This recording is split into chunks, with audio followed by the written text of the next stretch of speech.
What's up, guys? I'm going to show you how I edit this photo to try and bring back the sky up here on the top and add a little bit more contrast down here so it's a little bit more of an appealing picture.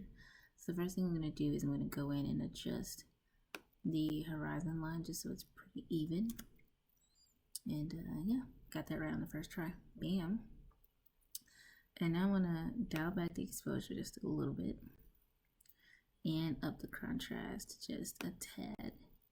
And before I do anything else, I'm going to come down here to my dehaze tool, which will do a lot of the same things that I just did, but apply it almost like a second layer. And I can't go too far into this because it gets really, really saturated. So I'm going to just do about plus 26. Yeah, that seems good. So I'm going to come back up and I'm going to dial down the highlights just a little bit to recover that sky just a tad bit more. I don't want to do it too much because then it takes away from the photo. So I'm only going to dial it back to about 50. And what I'm going to do to save that sky is I'm going to go in with a brush and bring the highlights back even more and the exposure down even more. And I'm just going to go over that area with the brush. Just like that. So it's a little strong right now. So I'm just going to go back up the exposure just a little bit, bring the highlights back just a bit more, all the way. And let's see if we lift those shadows. Nope, if we go back with the shadows a little bit and dehaze just a little bit more on top of that, and bam. So this is where we've come from, and this is where we are now. So I was able to recover the sky, at least to my liking. I'm going to go in with the eraser brush and just clean up those edges where I kind of leaked that brush over the mountaintop. Oh, let me back it up, back it up. Let's increase that feather just a little bit.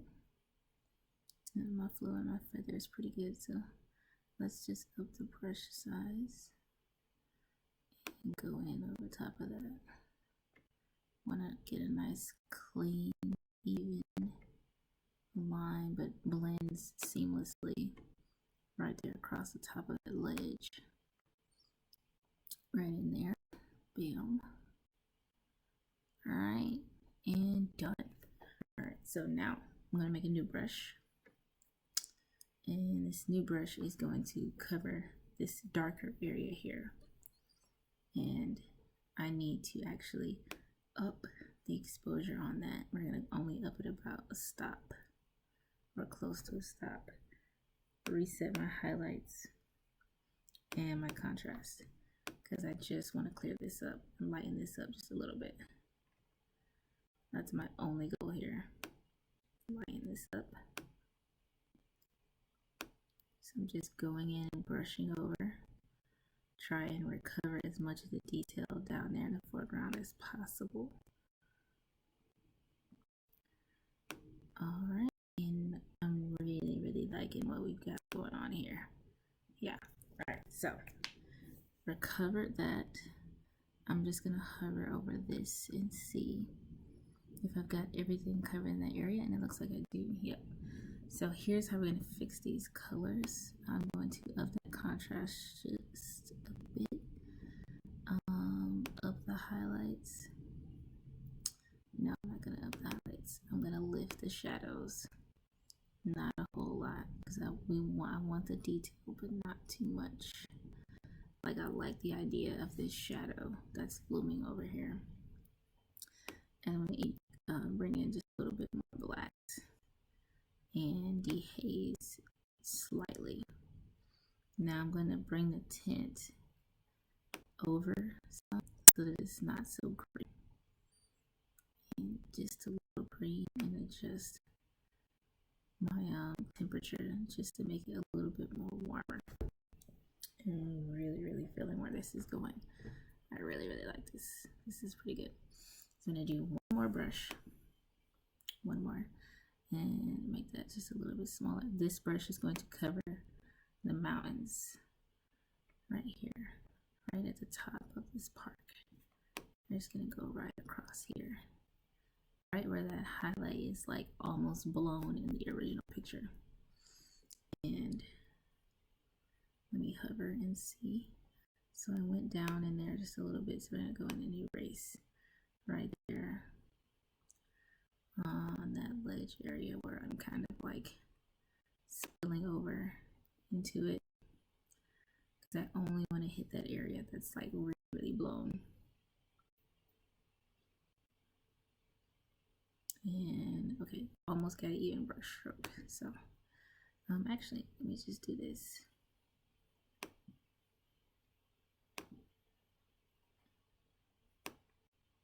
Okay, so should have an even brush stroke across there now. Still miss a spot. Make it when it gets that. All right. Oh, this is the hardest part of brushes, is that you can easily overdo it. All right, that's good enough. This one I'm gonna up the contrast and kill those highlights. Maybe dial it back a little bit on the contrast. I want it to blend seamlessly. And also gonna bring the blacks down just a little bit. And so this is where we're coming from. So it's starting to blend a little bit more. I don't have to do a whole lot down here because the reflection of the water is perfect. Like, I'm not gonna adjust that at all. All right, and I'm really liking this. I'm going to increase the shadows just a little bit more and adjust the temperature there too, so that it blends a little bit more. It's not so green, and go a little bit warmer, just like the foreground. I'm going to come out of the brushes and I'm going to go back to adjusting the entire picture and make the entire thing just a little bit cooler to go with the warmth, and tint it a little bit more on the magenta side here. Too much magenta, too much green. Oh, I think that's perfect. All right, so I'm really liking that a lot. I'm gonna desaturate just a little bit, like 1. And the last thing I'm gonna do is fix the lens profile and remove chromatic aberration. I always do that last because it gives the picture just a little bit of a look. I kind of want to do a little bit of vignetting here just to see. I'm going to be adding, leave that alone. Oh, and the last thing that I'm going to do before I end this already super long video is I'm going to go in with my tone curves and just bring down just, and to give it a very faded look, I'm going to clip my blacks just a bit. And I think I'm digging that a lot. Yeah, pretty. Yeah, so I think this photo's done. So there's the before and there's the after. Let me make this bigger for you. Pretty much minus down all my tabs. So before, after, this is where we come to. Yeah, I like that a lot. If you enjoyed this video, please leave a like. Comment if you want to see more of how I edit pictures. As always, thank you for watching. And I will see you guys in the next video.